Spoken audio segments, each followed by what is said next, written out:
Ces découvertes semblent incroyablement anciennes. Du feu grégeois aux portes automatiques.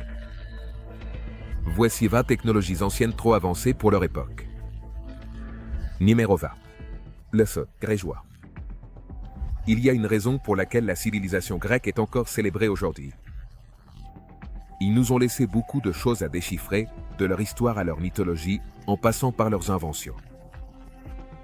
L'une de leurs plus grandes créations est le feu. Je ne parle pas du feu ordinaire. Après tout, les humains, ou plutôt nos ancêtres, ont appris à créer du feu. Dans la préhistoire, le feu des Grecs, aussi connu sous le nom de feu grégeois, était très différent. Ce n'était pas un feu ordinaire. C'était un feu liquide qui brûlait dans l'eau. Ça semble impossible, n'est-ce pas? Mais il est vrai que ce feu était quelque chose que l'eau ne pouvait pas éteindre. En fait, plus d'eau semblait juste l'attiser. Cela a fait du feu grégeois un véritable cauchemar pour les bateaux en bois, qui, bien sûr, étaient les seules embarcations existantes à l'époque. Malheureusement, il semble que nous ne puissions pas percer le secret du feu grégeois. À ce jour, la méthode exacte pour faire du feu grégeois s'est perdue dans l'histoire. Les historiens pensent qu'il s'agissait d'un mélange de substances qui pouvaient inclure du pétrole, de la chaux vive et du soufre, entre autres. Cette potion était pressurisée et pulvérisée à travers des tubes, mais comme c'était considéré comme une création précieuse dans le passé, seules quelques personnes étaient au courant de son succès. On ne saura peut-être jamais la recette exacte, mais au moins, nous savons comment les Grecs surpassaient leurs ennemis dans le passé. Numéro 19. Le premier sismographe du monde. Bien que le sismographe soit considéré comme une création moderne, en réalité, c'est quelque chose qui a été créé bien avant ce que la plupart des gens pensent. Le premier sismographe a été créé par l'astronome, mathématicien, ingénieur et inventeur chinois, Chang Geng.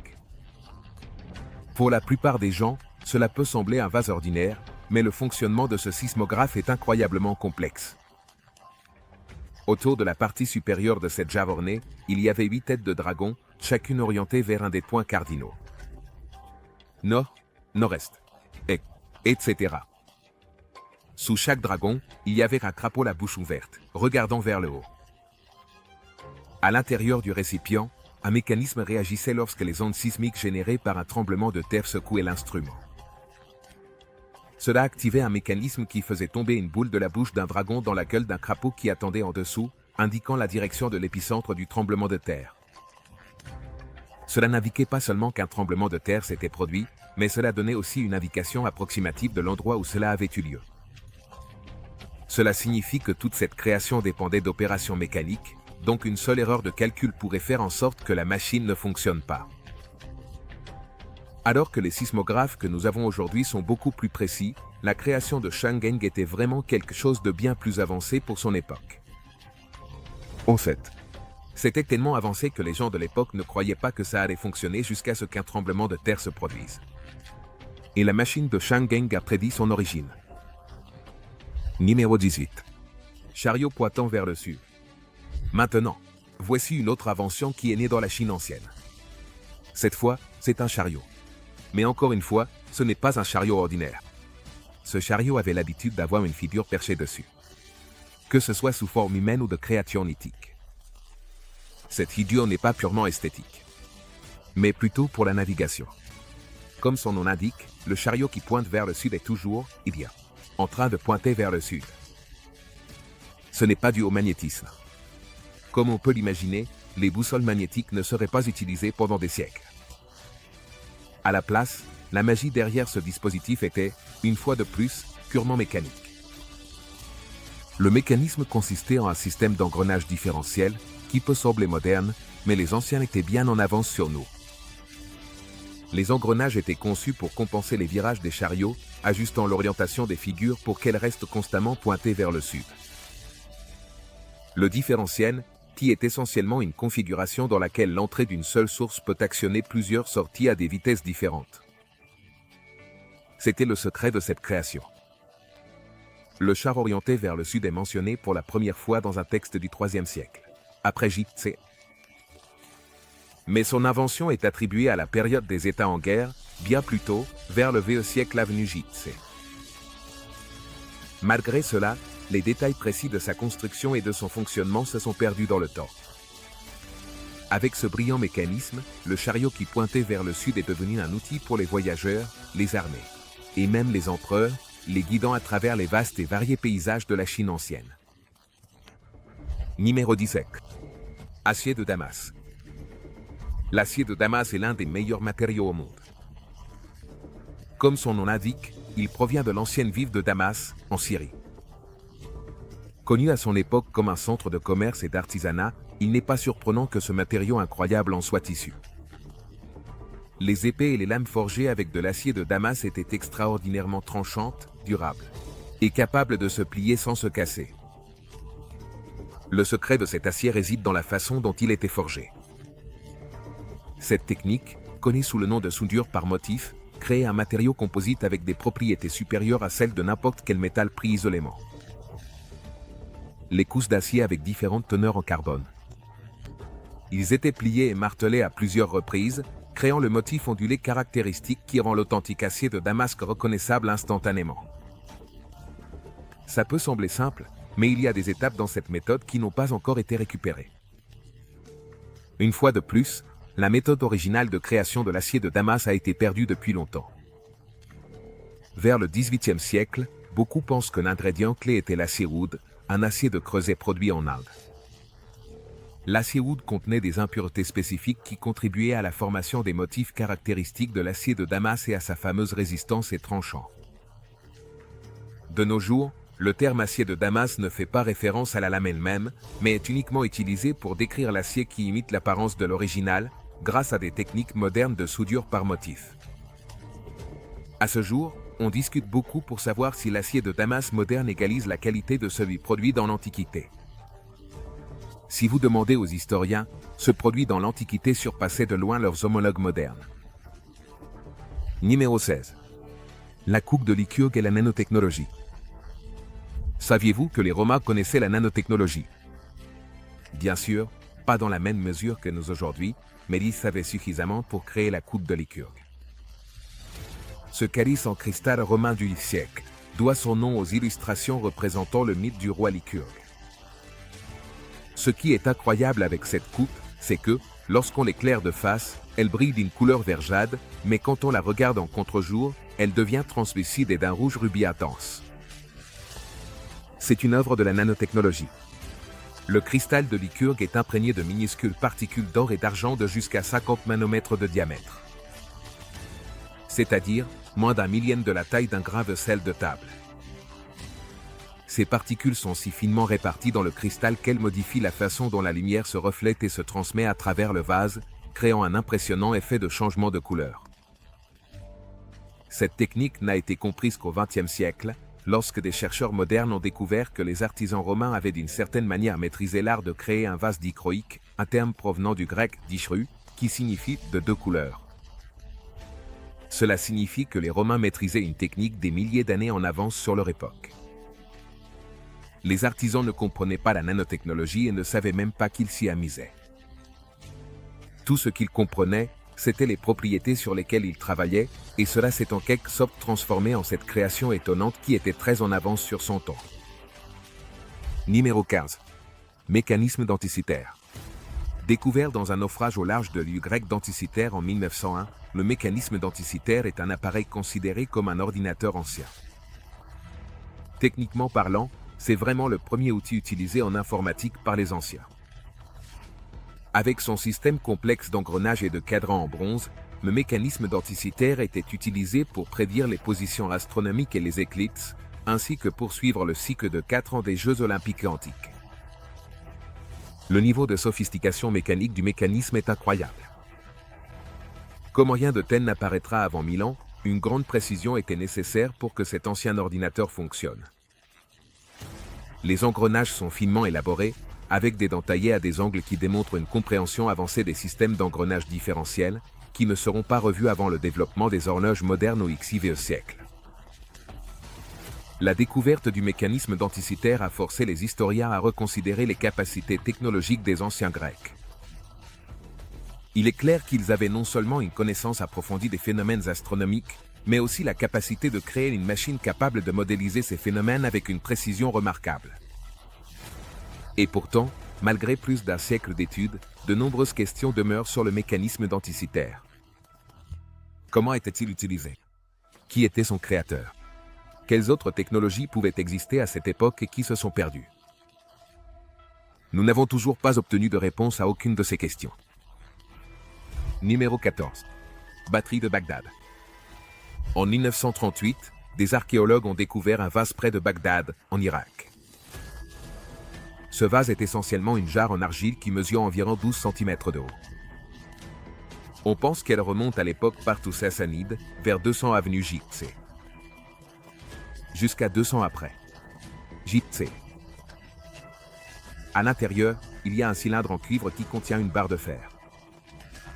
Au début, on l'a écarté comme un simple récipient, jusqu'à ce que Wilhelm König le redécouvre.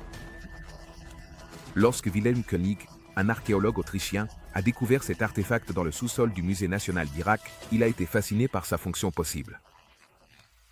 Après avoir observé l'appareil, il s'est rendu compte qu'il pouvait s'agir d'une cellule galvanique générant une charge électrique. Si le bocal était rempli d'une substance acide ou alcaline, comme du vinaigre ou du jus de citron, la réaction chimique entre le cuivre et le fer pourrait créer une tension. Bien que la tension soit faible, elle était suffisante pour alimenter une petite ampoule qui n'existait pas à l'époque. Si la batterie de Bagdad n'était pas une batterie, à quoi servait-elle? Certains spéculent qu'il aurait pu être utilisé à des fins médicinales, peut-être pour soulager la douleur au moyen de décharges électriques. Pendant ce temps, d'autres spéculent qu'elle était utilisée pour la pêche, tandis que d'autres affirment qu'elle servait au microplaquage. Batterie ou pas? La batterie de Bagdad. C'est une invention incroyable. Numéro 13. Aéolithyle. La machine à vapeur a été le catalyseur de la révolution industrielle. Bien que Thomas Savary soit connu comme l'inventeur du premier appareil à vapeur disponible dans le commerce, les anciens ont découvert la puissance de la vapeur en introduisant l'éolithyle, également connu sous le nom de machine héroïque. Il doit son nom à son inventeur, Héros d'Alexandrie, un célèbre inventeur grec. Cette invention a vu le jour au 1er siècle de notre ère. Cependant, il fonctionne sur des principes similaires à ceux de la technologie moderne de la vapeur. L'aéolithyle en soi est un dispositif simple. Il s'agit d'une sphère montée sur une chaudière avec deux buts opposés qui expulsent de la vapeur. En s'échappant, la vapeur génère une poussée qui fait tourner la sphère. Alors, quel est l'objectif de cette invention? Eh bien, pense à ça comme à un jouet, une figure destinée à l'exposition plus qu'à autre chose. Héros d'Alexandrie considérait l'aéolithyle plus comme une démonstration novatrice de la physique que comme quelque chose destiné à être utilisé à des fins pratiques et productives. Cela dit, cette invention montre que les principes de l'énergie de la vapeur étaient compris bien avant qu'ils ne soient exploités pour façonner le monde moderne. Numéro 12. Béton romain. La plupart des structures actuelles sont en béton, mais si nous demandons à des historiens et des archéologues, ils nous garantiront que le béton utilisé à l'époque romaine était bien supérieur au nôtre. Le béton moderne peut se fissurer et s'effriter en quelques décennies.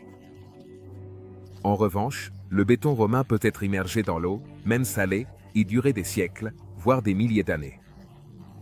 Vous ne me croyez pas? Il suffit de voir le Panthéon, avec sa gigantesque coupole en béton. Et les aqueducs qui traversaient l'Empire. Mais, quelle est la différence entre le béton romain et le béton moderne? Contrairement aux pratiques modernes, où l'on utilise un mélange de ciment, d'air, d'eau, de sable et de gravier, le béton romain utilise du mortier de chaux, des cendres volcaniques et de l'eau de mer. Cela crée une réaction chimique qui produit un matériau très durable. Contrairement aux civilisations modernes, qui ont une source limitée de ces matériaux, les Romains disposaient d'une abondante chaux, de mortier et de cendres volcaniques, grâce à la région de Pozzuoli, près de Naples. Cette cendre contient de la silice et de l'alumine, qui mélangés avec de la chaux et de l'eau, formaient un composé similaire au ciment Portland moderne. Mais ce n'est pas tout. Avec ces matériaux, le ciment peut former de nouveaux composés lorsqu'il est exposé à l'eau de mer. Ainsi, au lieu de s'affaiblir avec l'eau de mer et de se décomposer, le béton romain se durcit, lorsqu'il y est exposé. La recherche moderne a approfondi la composition du béton romain, révélant ses secrets et même suggérant qu'aujourd'hui, nous pourrions adopter des techniques similaires pour créer des matériaux de construction plus durables et écologiques. Par exemple, l'utilisation de cendres volcaniques pourrait réduire l'empreinte carbone de la production moderne de béton, qui est une source importante d'émissions de CO2. Mais, encore une fois, cela est encore loin d'être possible, en raison de la limitation des sources de matériaux. Numéro 11. Le système de route 5. Il s'étend sur environ 40 000 km. C'est peut-être plus efficace que le nôtre. Bien qu'il ait été construit par les Incas à partir du XVe siècle, ce système de route est synonyme d'ingénierie sophistiquée et de compréhension de l'environnement. Ces routes permettaient de naviguer dans des paysages difficiles, depuis les sommets enneigés des Andes jusqu'aux forêts denses. Ces chemins ont été construits sans la roue, sans outils en fer ni animaux de trait. Cela signifie que ces routes ont été construites uniquement par l'effort des travailleurs humains. Les Incas dépendaient du travail manuel, utilisant des pierres, terre et herbe pour construire ces chemins et atteindre des terres difficilement accessibles. Tout comme de l'autre côté des rivières et des gorges, ils ont construit des ponts suspendus en herbe tissée. En fait, certains de ces ponts sont encore entretenus aujourd'hui par les communautés. Tout au long de ces chemins, il y avait des tombeaux ou des stations de passage où les voyageurs pouvaient se reposer et stocker des provisions.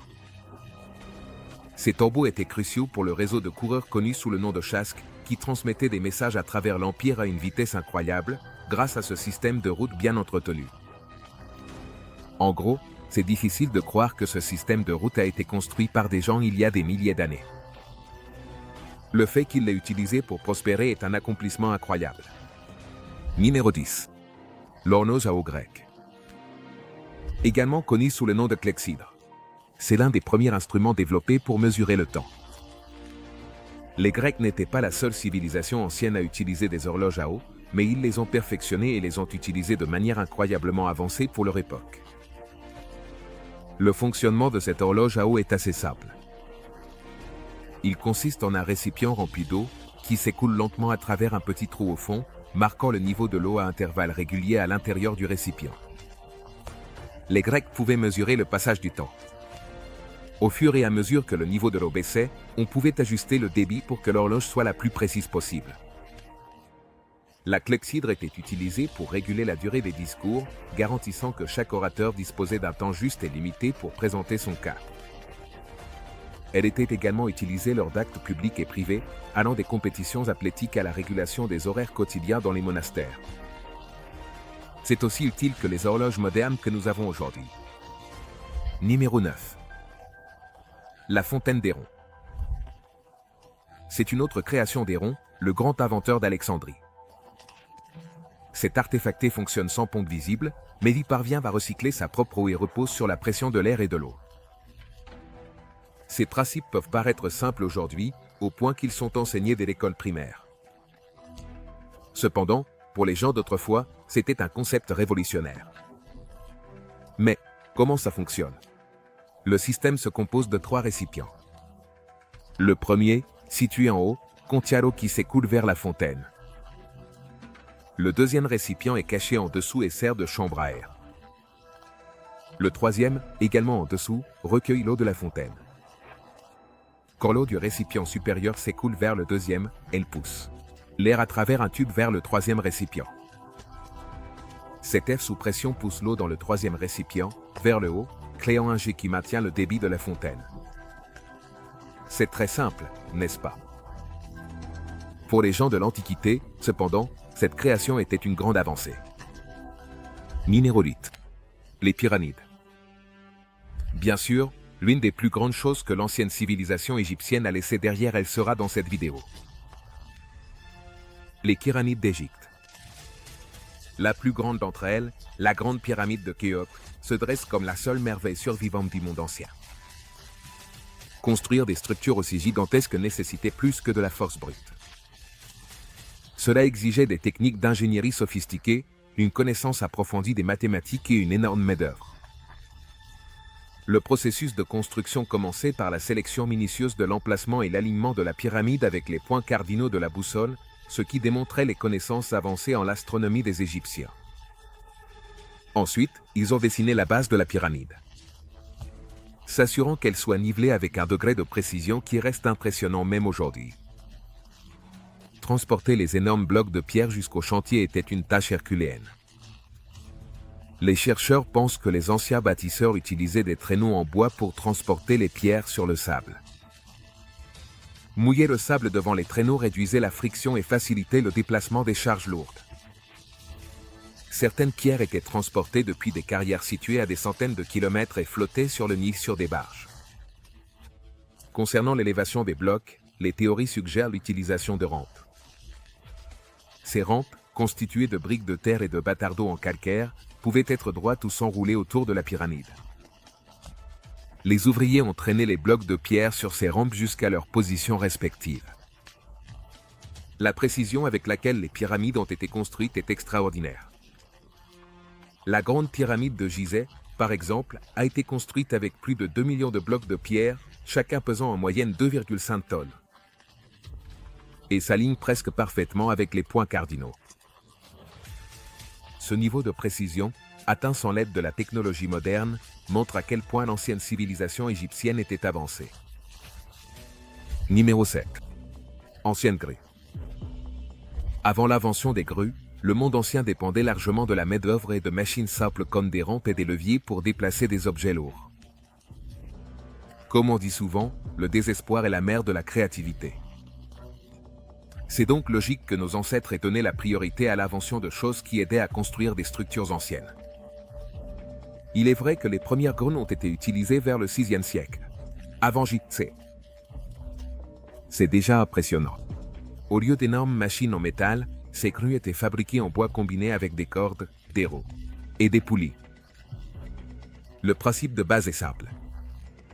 À l'aide d'un système de treuils et de poulies, une petite équipe de travailleurs pouvait soulever des pierres lourdes et d'autres matériaux du sol, une tâche qui nécessiterait autrement plus de personnes.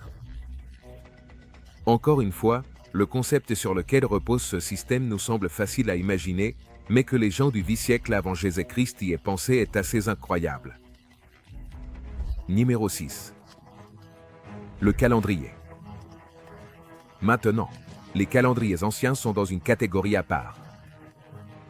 L'un des premiers calendriers enregistrés, datant d'environ 3000 avant Jésus-Christ, était solaire, avec une année de 365 jours divisée en 12 mois de 30 jours chacun, plus 5 jours supplémentaires à la fin, pour s'aligner sur l'année solaire.